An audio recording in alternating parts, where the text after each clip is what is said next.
আজ তোমাদের শোনাতে চলেছি এক নতুন গল্প, নতুন কাহিনী। আমি নতুন রূপে এসেছি। তোমরা এই কার্টুনটি দেখে সবাই ভালো লাগবে নিশ্চয়ই, আমার মনে হয়। তোমরা আমাকে সাবস্ক্রাইব করে এগিয়ে রেখো।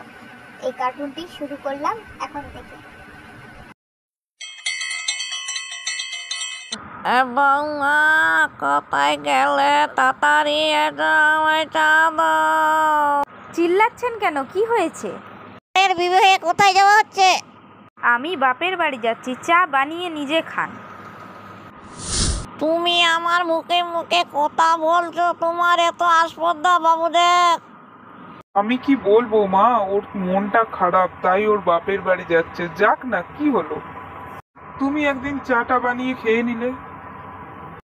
আমি কি পেটে ধরেছি? ছেলে ছেলে বলে চা বানিয়ে তুমি খাও।